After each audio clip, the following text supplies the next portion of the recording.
bien, voilà. Alors bonjour à tous, donc nous sommes ravis de vous recevoir, dans ce webinaire aujourd'hui pour traiter d'un sujet ô combien fondamental dans la protection des données personnelles, donc les droits des personnes.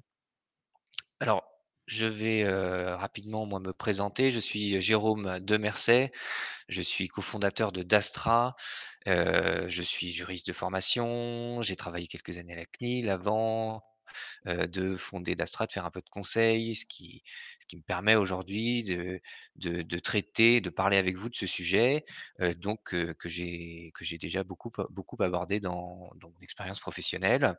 Hem, je suis accompagné de Julie Bonjour à Durocher, tous. notre experte, donc produit sur Dastra, voilà qui m'accompagne aussi pour ce webinaire et puis notamment pour partager sur les questions.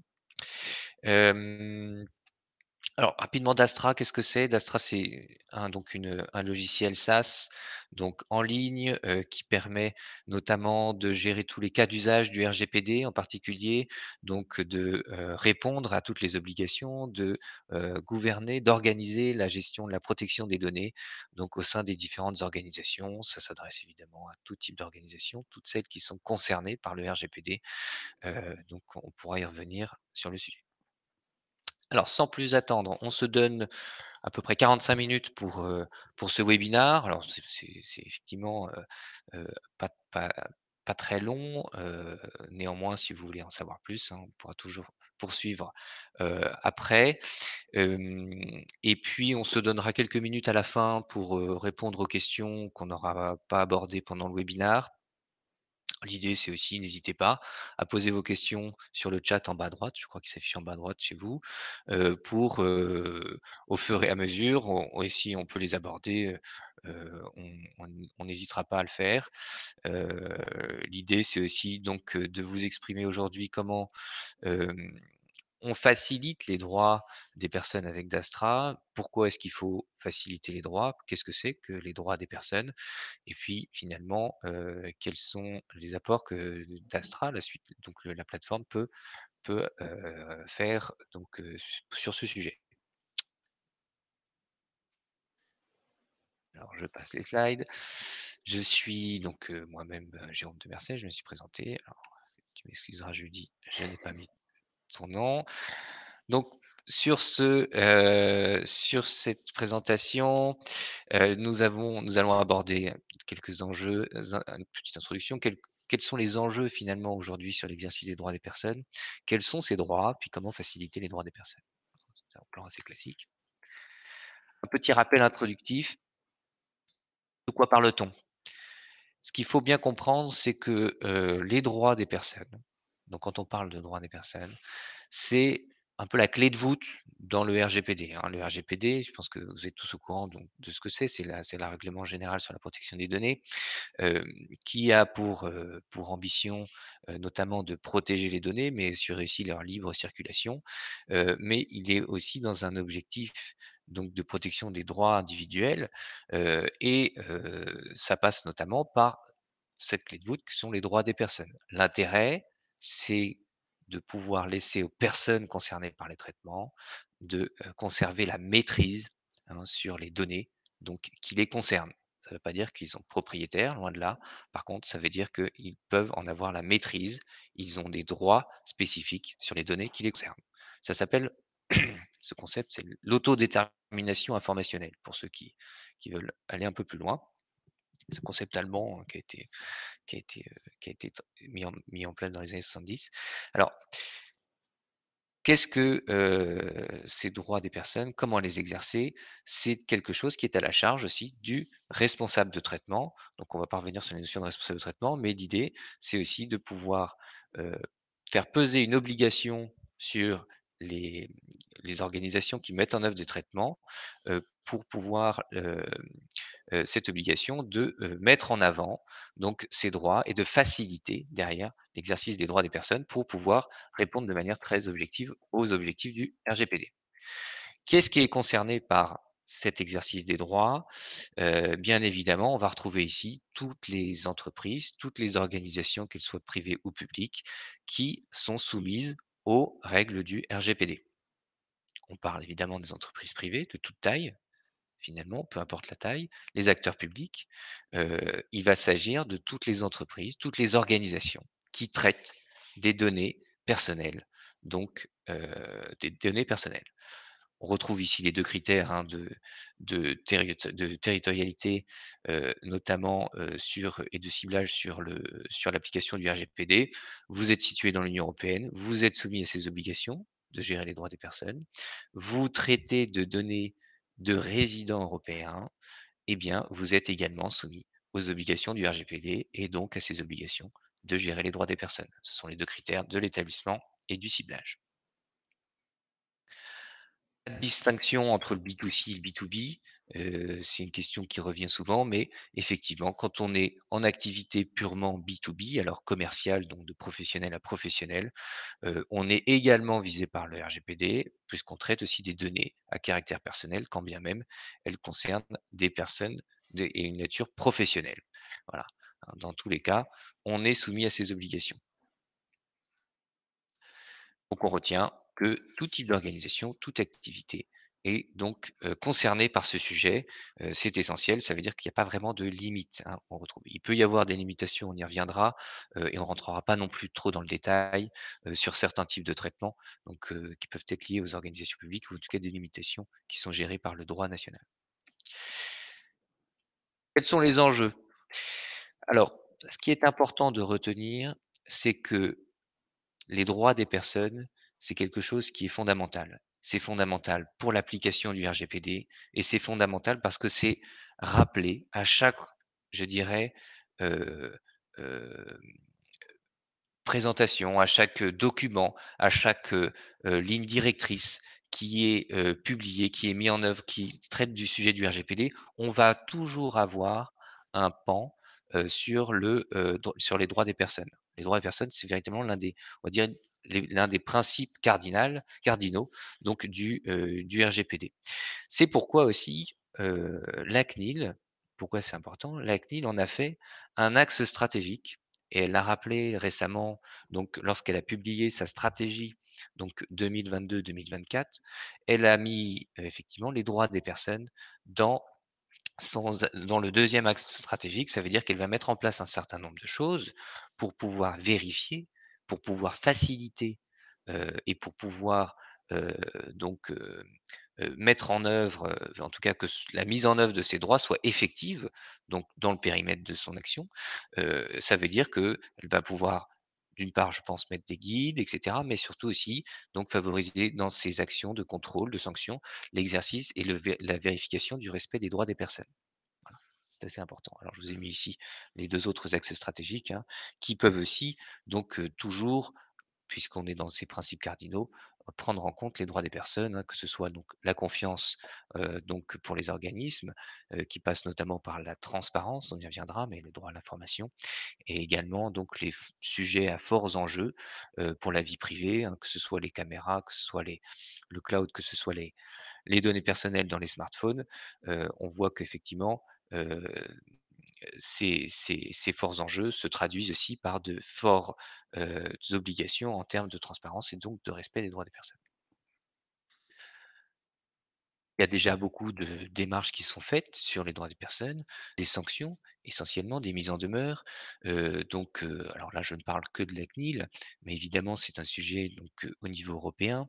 Alors j'ai pas pris les statistiques au niveau européen, mais on pourrait facilement retrouver, je pense que dans chacune, globalement des sanctions ou des mises en demeure ou des actions répressives qui sont, réalisées par les autorités de contrôle en Europe, vont avoir globalement,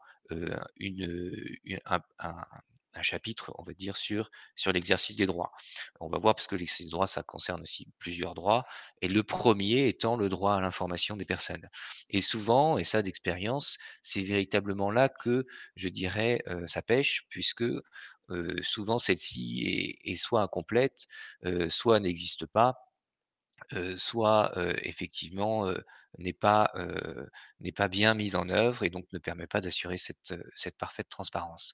Alors ici, quelques exemples de sanctions. Vous voyez, on voit là, voilà l'information des personnes pour AG2R La Mondiale, donc une société d'assurance, donc dans le cadre d'un campagne de démarchage téléphonique. On voit que aussi, hein, ce sont les différentes modalités d'exercice des droits qui peuvent donc ici se dévoiler à travers l'information par orale, donc par la voix et puis également une sanction, un exemple donc qui avait concerné Free donc récemment, hein, puisque ça a quelques mois, donc pour, notamment, des, sanctions une sanction relative au droit d'accès ou au droit à l'opposition, donc notamment pour la prospection commerciale essentiellement. Vous avez également, hem on pourrait le citer, une sanction récente sur, Carrefour, heu, donc une sanction qui remonte à quelques mois, mais qui a été très importante aussi sur l'exercice des droits, puisqu'elle vient préciser aussi un certain nombre de modalités pratiques, donc sur notamment, le bon fonctionnement et la bonne gestion de ces droits. Donc on voit qu'ici, depuis en 2021, voilà, on a compté une dizaine de sanctions et à chaque fois, on va retrouver donc un volet sur les droits des personnes. De quoi parle-t-on? Les droits des personnes dans le RGPD, ce sont les articles, globalement 12 à 22.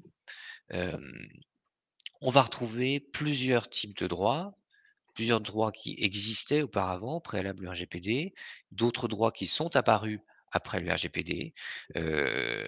Globalement, on va ce sont des droits qui suivent une certaine logique. C'est-à-dire que ce sont des droits qui ont tous pour objectif, donc de donner le contrôle à la personne concernée, de donner une maîtrise. Le premier des droits, évidemment, pour qu'on puisse avoir cette maîtrise sur les données qui nous concernent, c'est le droit à l'information.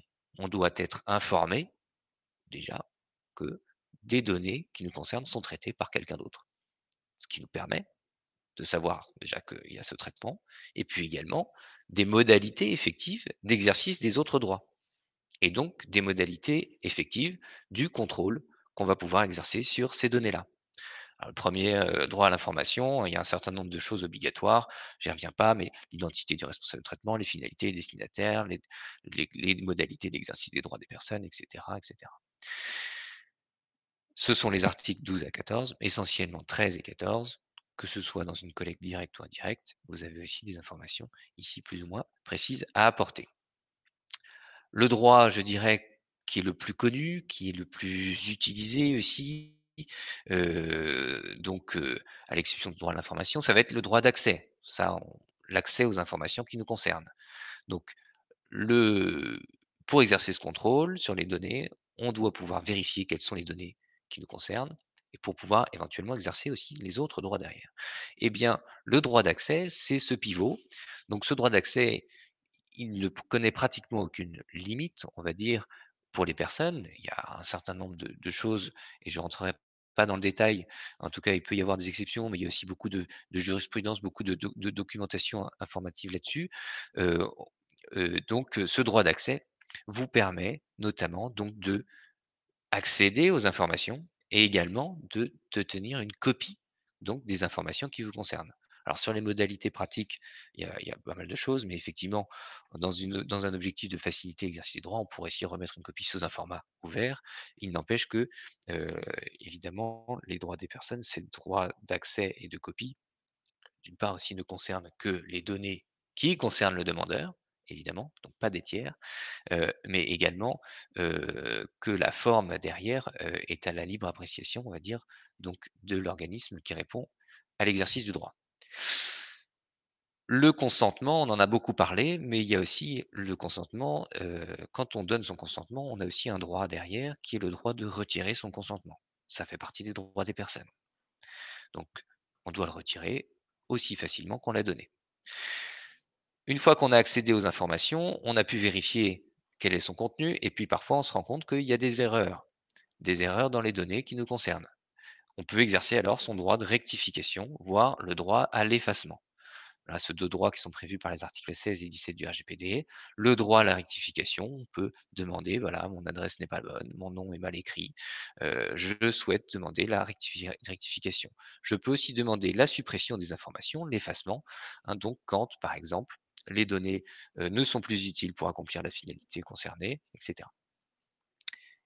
Il y a aussi quelques limites, on va y revenir, mais en fonction des objectifs donc du traitement et donc du fondement juridique, que ce soit par exemple une mission d'intérêt public ou une obligation légale, voire même l'utilisation d'un contrat, certains droits ne pourront pas s'exercer, ce qui peut paraître illogique, hein. Donc, quand on a une obligation légale de conserver des informations, heu, il, hem, il ne sera pas possible donc de, demander l'effacement, évidemment, des informations. Ça aurait voilà, sinon on ne respecte pas l'obligation légale.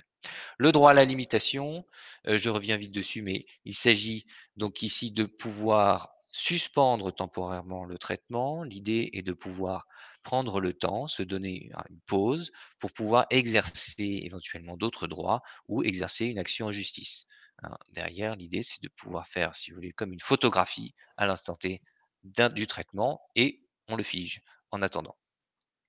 Le droit à la portabilité, il s'agit d'un droit d'accès, je dirais, un peu étendu, dans la mesure où l'on peut demander de transmettre les informations, donc qui nous concernent, d'un responsable de traitement à un autre responsable de traitement, et aussi d'en récupérer les données dans un format exploitable.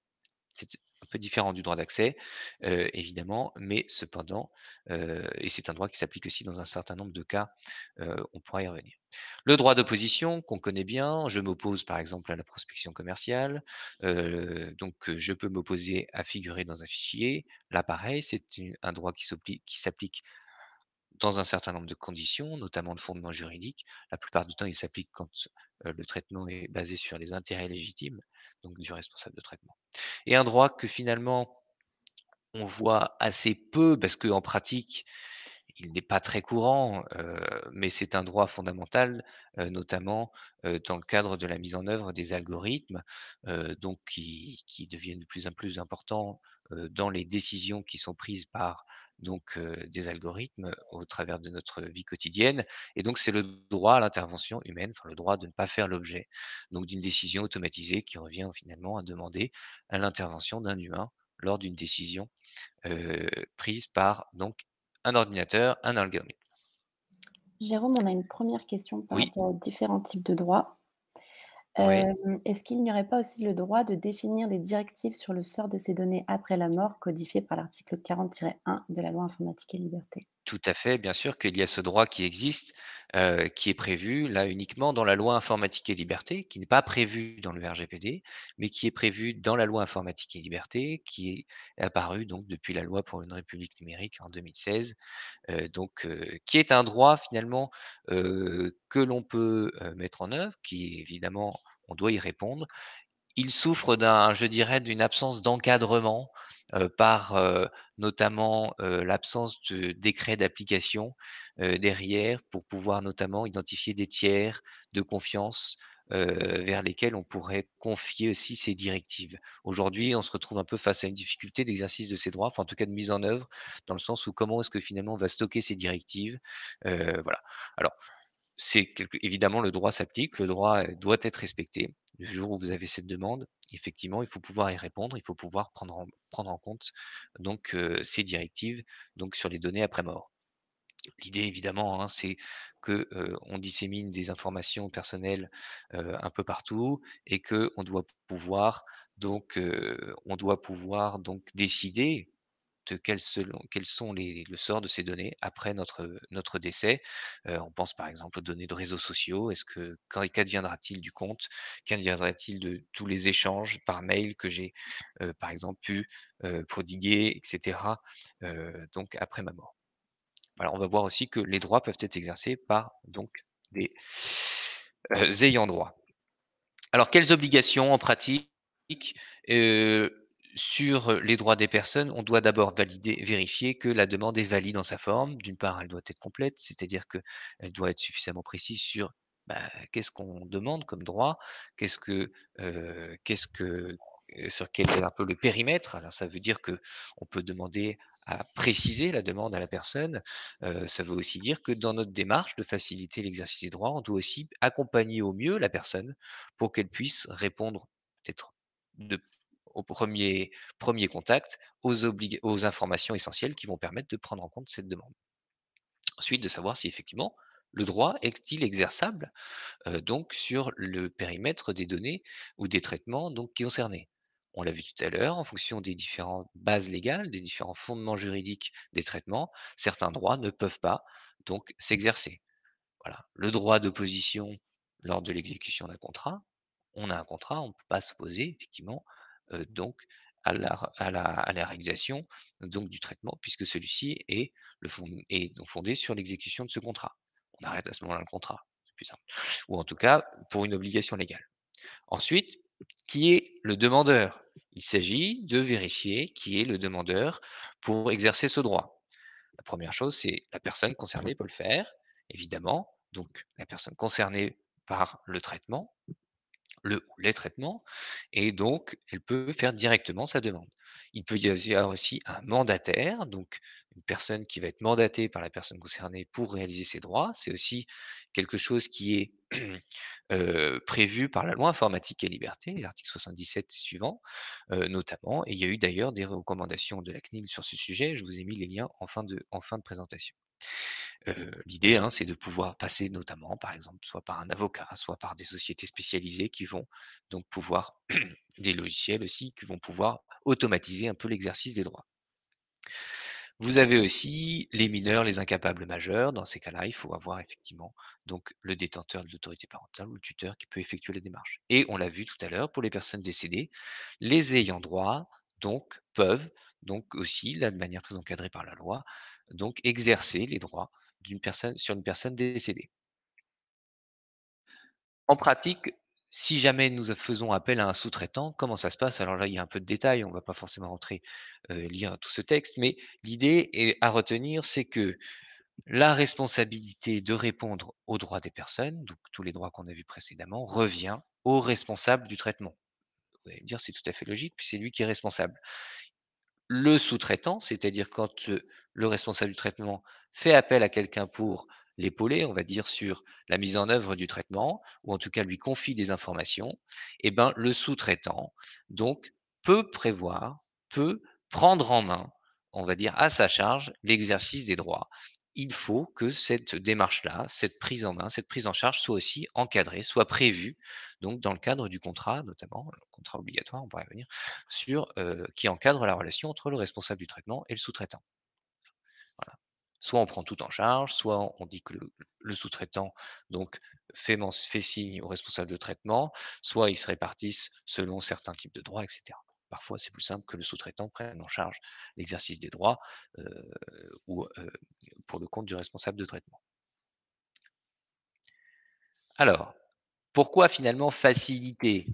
Qu'est-ce qu'il faut faire? Bah, faciliter, pourquoi le mot faciliter? C'est vraiment ce mot-là qui est utilisé dans l'article 12 du RGPD. C'est pour ça que, il y a vraiment cette démarche proactive qui doit venir du responsable du traitement, hein. Il doit faciliter l'exercice des droits des personnes. Ça veut dire qu'il doit mettre en œuvre un certain nombre de choses pour pouvoir, donc, hem, donc donner la possibilité aux personnes concernées d'exercer leurs droits. Et c'est là que c'est essentiel puisque c'est une obligation, qui, elle, fait un peu partie de tout ce corpus d'obligations qu'on entend sous ce nom de accountability, de principe de responsabilité, où véritablement le responsable du traitement doit mettre en œuvre une démarche, doit mettre en œuvre des processus pour pouvoir, donc répondre à ces obligations. Ça veut dire quoi? Ça veut dire que, le responsable de traitement doit apporter une réponse, d'une part, dans un délai contraint à l'exercice des droits. Il a 30 jours pour le faire. Alors, il peut y avoir une exception dans le cadre de demandes qu'on va dire considérées complexes, où le délai peut être prolongé de 90 jours. Et dans ce cas-là, il y a plus de temps possible. Ça veut aussi dire que, cette obligation doit se traduire par la mise en place de processus. Première chose, c'est, on l'a dit tout à l'heure, informer les personnes. Comment elles s'exercent ces droits? Quelles sont les modalités d'exercice des droits des personnes? Voilà, vous avez une information obligatoire. Il faut que cette information soit donnée par le meilleur moyen possible, selon l'environnement du traitement des données, selon le contexte, pour que la personne puisse exercer facilement ses droits.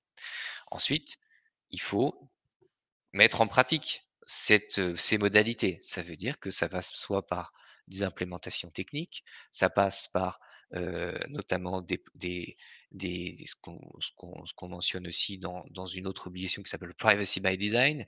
Donc c'est donc d'envisager dès le départ comment est-ce que, je vais, répondre efficacement aux droits des personnes s'ils me sont posés, dans mes processus. Donc ça veut dire derrière, soit implémenter techniquement, développer des fonctionnalités spécifiques, par exemple, voilà, cliquez sur ce bouton et vous téléchargez l'ensemble des données qui vous concernent. Voilà, cliquez sur ce bouton et vous avez, heu, un formulaire, tout fait qui va vous permettre donc de poser votre demande, et cetera.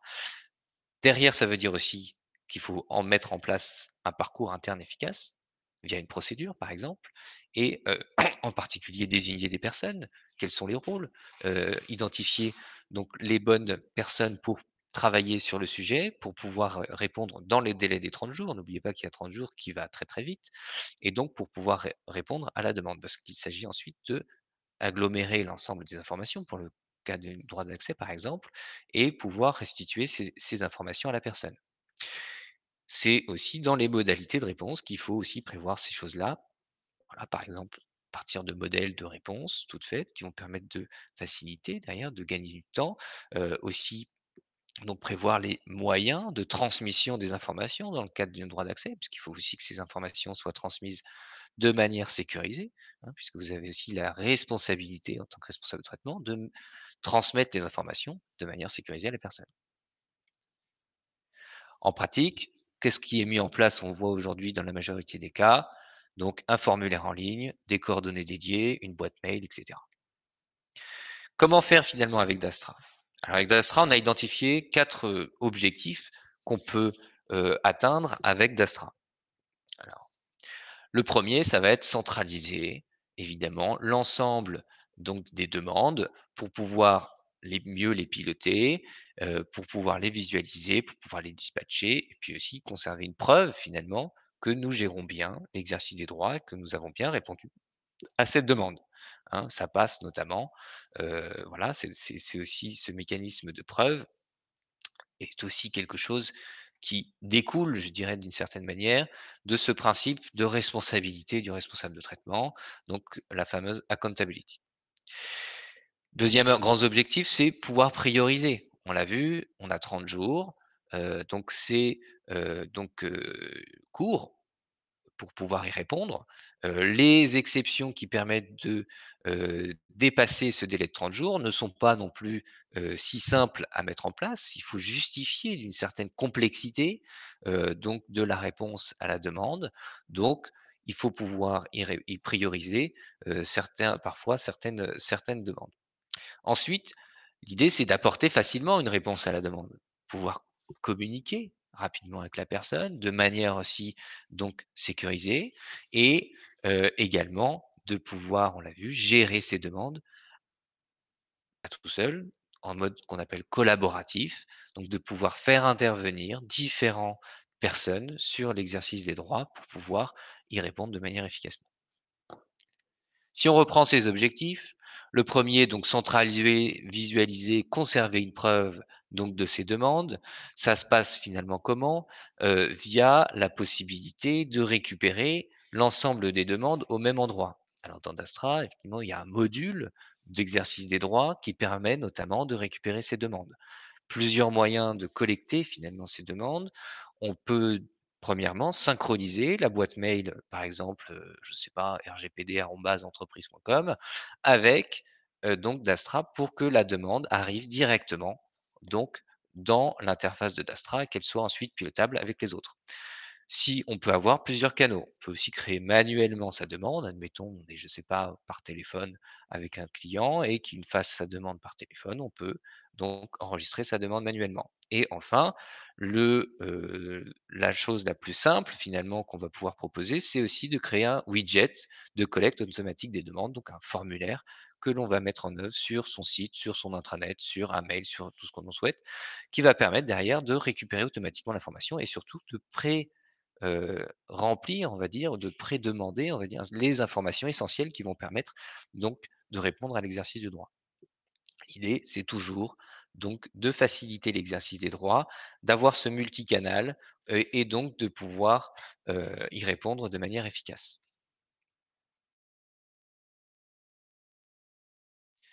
Le deuxième point, qu'on peut, donc aborder, ça va être donc prioriser, les demandes en fonction du délai de réponse et du type de demande. L'intérêt, je dirais, de cet objectif est de pouvoir répondre dans les temps, mais également de pouvoir, tout de suite visualiser quelles sont les demandes qui vont mobiliser plus de personnes, qui vont mobiliser plus de ressources, sur ce sujet. Alors parfois les demandes peuvent être simples, parfois les demandes peuvent être compliquées, puisque les traitements peuvent être plus ou moins, complexes et les données plus ou moins complexe aussi à, récupérer ou, par exemple aussi la mise en œuvre du droit peut être plus ou moins complexe. On pense par exemple à un effacement, parfois ça peut être pas si simple si techniquement c'est pas bien implémenté dans le système d'information. L'idée, ça va être de pouvoir visualiser rapidement le type de demande et donc aussi de pouvoir visualiser rapidement le délai restant pour apporter une réponse. Ça veut dire que derrière, on a des alertes qui nous disent: «Attention, celle-ci, vous avez une demande d'accès, il vous reste 15 jours pour y répondre.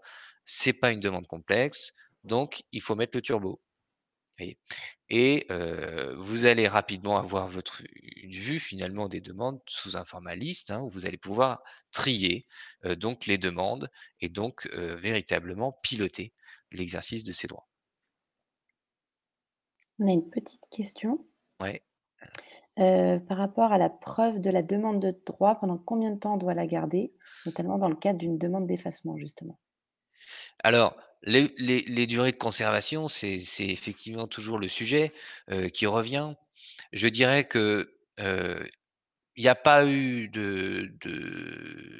à ma connaissance, et si je me trompe, mais de normes ou en tout cas de références, explicites de la part, donc soit du régulateur, sur ce sujet. Ce qu'on peut effectivement recommander, c'est de répondre à l'exercice d'un droit et de se dire combien de temps, j'ai besoin de le conserver pour justifier que j'ai bien répondu auprès de la personne, c'est-à-dire quels sont ses délais à elle, je dirais, pour avoir un recours, pour dire: «Attention, j'ai fait ma demande et vous m'avez pas répondu». C'est-à-dire qu'à titre préventif, je peux conserver ces informations-là. Alors on peut se baser sur, les obligations pénales, notamment le code pénal qui prévoit donc des dispositions d'infraction en cas de manquement à l'exercice d'un droit d'accès ou de l'exercice d'un droit d'opposition.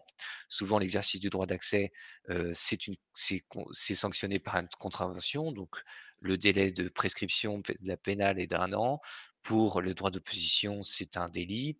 Donc nous avons 6 ans. On peut aussi considérer que parfois et on le voit certaines parfois, que, dans le cadre de relations contractuelles, on va vouloir ou dans le cadre de la prescription civile, on va vouloir conserver les données, pendant une durée de 5 années. Ce qui est important, c'est aussi de savoir qu'est-ce qu'on conserve. Est-ce qu'on a besoin de conserver l'ensemble des données collectées? Est-ce qu'on a besoin de conserver uniquement le fait qu'on y a bien répondu, et cetera? Voilà, quel est le bon niveau?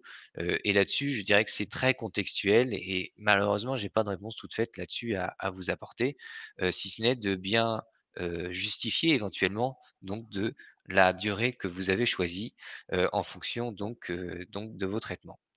C'est une question intéressante puisque c'est aussi un élément qu'on va pouvoir piloter, dans le module. Dans Dastra, on peut aussi personnaliser cette durée de conservation. On n'a pas à nous donner une durée de conservation fixe, sur les durées de conservation puisqu'elles peuvent dépendre et elles sont vraiment là, pour le coup, sous le principe de responsabilité.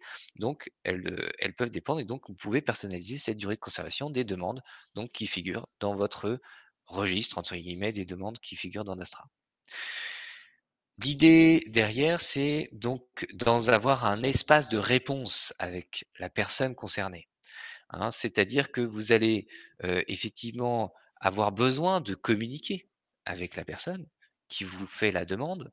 Ça veut dire converser, alors, voilà, échanger des messages, mais aussi pouvoir solliciter des pièces complémentaires, des pièces jointes, que ce soit notamment souvent une pièce d'identité pour pouvoir justifier l'identité de la personne. Là-dessus, on pourra y revenir, mais effectivement, en termes de durée de conservation, aujourd'hui, il n'est pas recommandé de conserver les pièces d'identité une fois que l'identité de la personne est vérifiée. Ça, justement, je parlais tout à l'heure de la sanction de Carrefour, et ben, c'est un sujet qui est ressorti de cette sanction. Vous avez aussi, donc dans cette possibilité-là d'échange, dans cette plateforme d'échange finalement avec la personne, c'est de, réutiliser ou de créer des modèles de réponse. Donc, vous allez par exemple, voilà, vous savez, vous avez un droit d'accès, beh, vous avez votre modèle de réponse, donc déjà écrit, vous n'avez plus qu'à personnaliser avec les informations concernées pour pouvoir répondre à la personne. Voilà. Enfin, gérer les demandes en mode collaboratif. Qu'est-ce que ça veut dire? Ça veut dire que vous n'allez évidemment, pas être tout seul. Alors, quand je dis vous, c'est, utilisateur principal donc de Dastra, ou alors c'est aussi, voilà, si vous êtes DPO et qu'on vous a, donc assigné la charge de gérer tout le RGPD, heu, donc au sein de votre organisation, et bien évidemment, vous n'allez pas tout faire tout seul. Vous allez devoir solliciter soit vos collègues, soit, d'autres personnes, soit des sous-traitants et cetera pour travailler sur ce sujet. Donc il faut, aussi pouvoir, je dirais, travailler de manière collaborative, hein. C'est un mot à la mode, mais c'est aussi un mot, je pense, qui est très utile et qui aujourd'hui va permettre donc de répondre de manière efficace à ces demandes. Comment ça se passe? D'une part, l'idée, c'est de savoir à qui on adresse la demande, qui va la gérer. Et vous voyez, on peut avoir plusieurs personnes, selon la taille de l'organisation, qui vont gérer les droits des personnes, selon aussi des périmètres, des business units, selon des services, des directions. On va pouvoir aussi trouver des personnes différentes qui vont gérer les droits. Donc, on va pouvoir gérer des rôles, des accès spécifiques sur ces demandes. Vous allez aussi pouvoir derrière, dans chacune des demandes, gérer un suivi de tâches, un suivi aussi de commentaires, tout un historique qui va vous permettre, d'une part aussi de vérifier que vous avez bien mis en œuvre les bons process, mis en œuvre les bonnes actions, mais aussi de pouvoir traduire ces actions en réalité, hein. On assigne une tâche, on fait un suivi des choses, etc. Et donc, on est dans un processus organisé et dans un processus donc qui n'appelle pas, je dirais, au doute, qui n'appelle pas à, voilà, à la possibilité, au risque de ne pas répondre dans les temps, et donc derrière, bah, de se mettre, en porte-à-faux avec le RGPD et puis surtout avec la personne concernée qui, bah, voilà, peut être amenée à porter plainte devant la CNIL, peut être amenée à, voilà, à faire du grabuge, et c'est pas bon pour vous, ni pour elle, ni pour tout le monde. Donc, l'idée aujourd'hui, c'est de pouvoir, à travers une interface facile, à travers une interface à l'état de l'art, et je dirais, aussi, ergonomique, pouvoir communiquer avec ses collègues. Hein, derrière, il y a un certain nombre aussi de possibilités donc qui sont, offertes sur ce module pour pouvoir justement collaborer de manière efficace sur le sujet. Voilà, ça, ce sont les 4 objectifs. Dastra, évidemment, ce n'est pas qu'un module de gestion des droits, on en a parlé. L'idée, c'est de pouvoir vous interfacer avec tout le reste, le registre, les analyses d'impact, les violations, et cetera, la cartographie des données. À travers cet exercice des droits, vous allez aussi pouvoir retrouver facilement quels sont les traitements concernés, donc par, donc la demande, et cetera, et de pouvoir finalement piloter au même endroit l'ensemble de ces informations. Je vois le temps qui arrive sur la fin, donc si on veut se donner quelques minutes pour répondre aux questions, j'accélère. Je vous ai mis quelques liens ici, donc intéressants sur le sujet. D'une part, voilà, vous pouvez en savoir plus sur l'exercice des droits dans Dastra. Également une recommandation, de la CNIL que je vous invite à lire, qui est intéressante sur la mise des modalités pratiques, donc d'exercice des droits. Alors elle est en français en plus, alors en français dans le langage un peu juridique, mais tout à fait accessible. Donc, sur notamment l'utilisation des mandataires pour gérer les droits des personnes.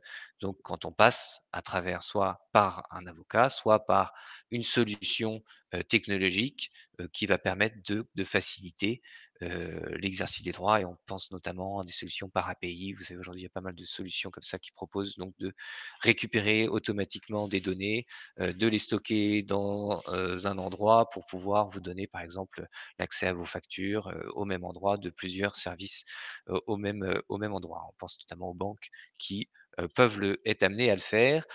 Des lignes directrices aujourd'hui qui sont sorties sur le droit à la portabilité des données. Alors, les lignes directrices donc de l'EDPB, du Comité européen de protection des données, d'autres qui sont sorties sur le droit d'accès, donc qui sont en consultation publique, qui sont en anglais, mais qui sont très intéressantes, notamment pour voir effectivement comment est-ce que on met en pratique.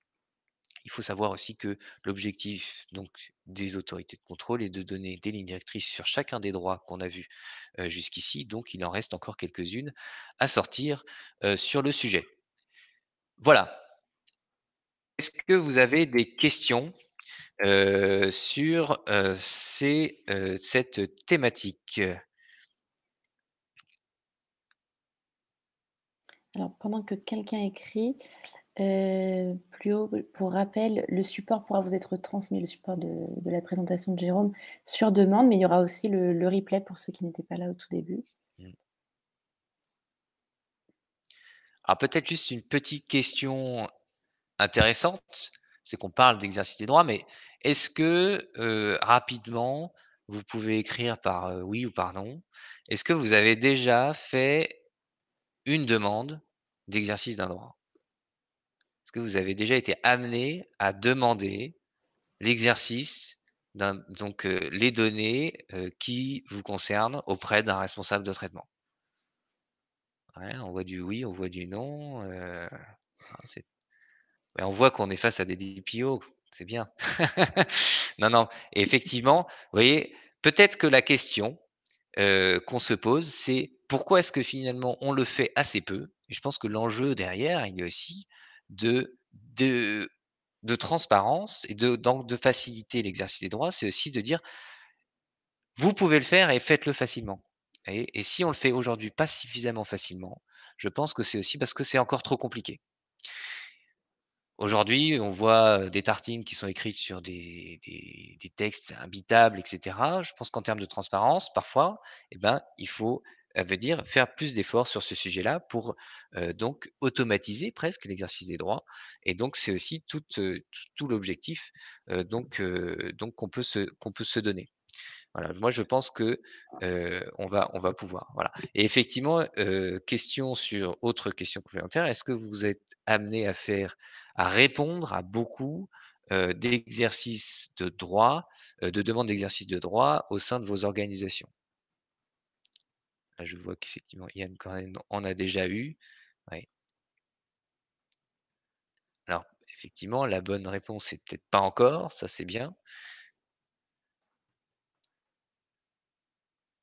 Ce qu'on peut et moi je pense, ce qu'on peut aussi envisager, c'est que plus on va aller en avant, je dirais dans le temps, sur ce sujet, sur la réglementation, sur, les solutions qui vont pousser à l'exercice du droit, plus, finalement ceux-ci, devraient aussi s'accélérer. C'est-à-dire plus on devrait en retrouver, plus on devrait en avoir.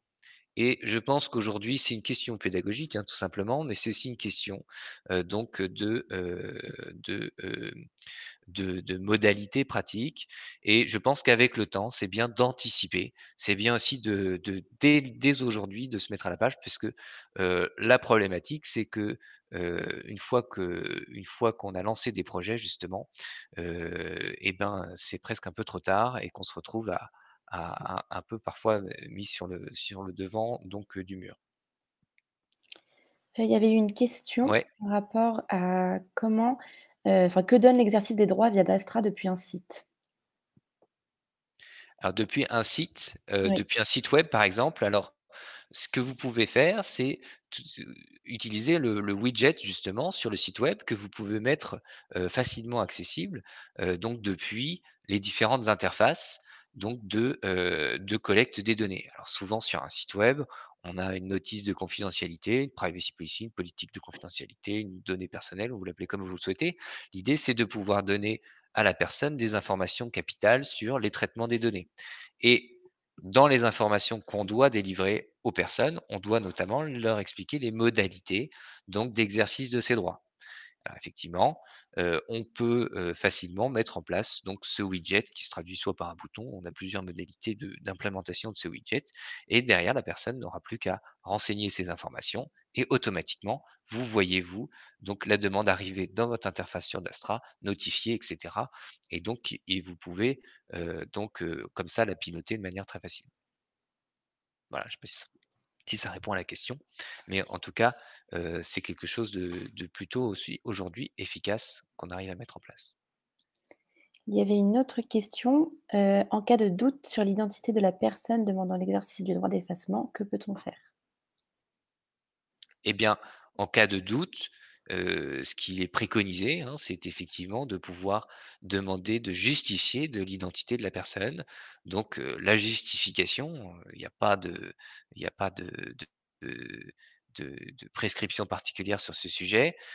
Toujours l'idée, c'est de voilà, le plus simple, c'est de demander une pièce d'identité puisque ça vient effectivement assez naturellement, mais il peut y avoir aussi d'autres moyens, selon le traitement donc, derrière concerné, que ce soit, je sais pas, des éléments, techniques, des éléments de voilà, un un document, qui veut prouver qu'on est bien en possession de ce document et donc qu'on est la personne concernée par ce traitement et donc derrière, on va pouvoir, justifier donc vérifier l'identité de la personne. Tout est question, je dirais, de proportionnalité aussi dans ce traitement que l'on met en place de vérification, donc des données, de l'identité, donc il faut effectivement que ce soit à juste mesure par rapport donc au traitement concerné. Voilà.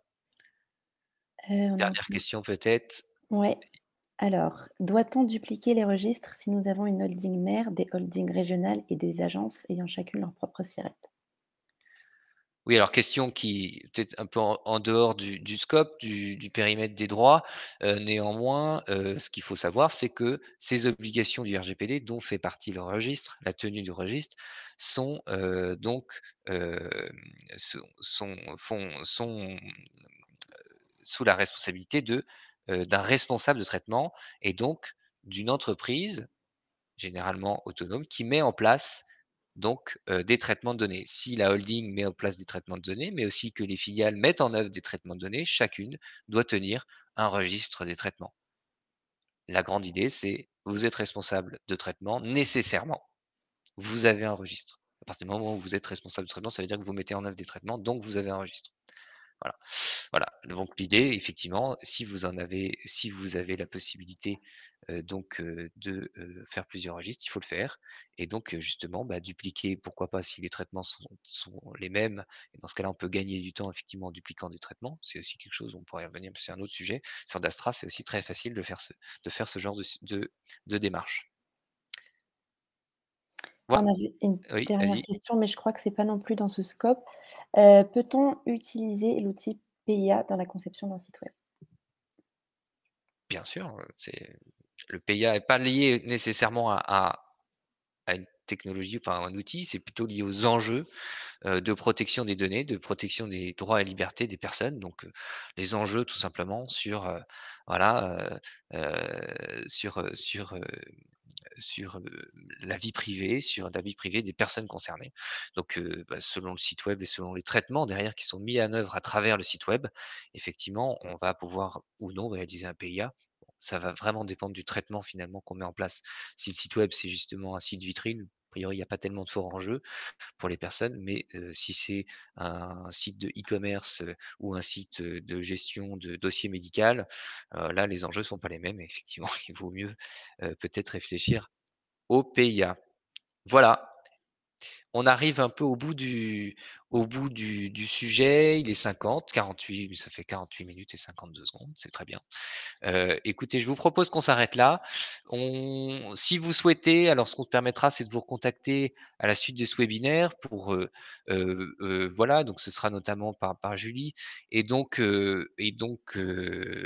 voilà, si vous souhaitez en savoir plus, hein, voilà, nous sommes ici présents. Le webinaire sera accessible en replay et Sur le puis, site? Oui. sur le site et puis nous serons ravis, donc de vous retrouver une prochaine fois pour un prochain webinaire, dont nous n'avons pas encore le sujet, heu, mais nous vous gardons la petite surprise. Voilà. À Merci très à tous. bientôt. À Au bientôt. revoir.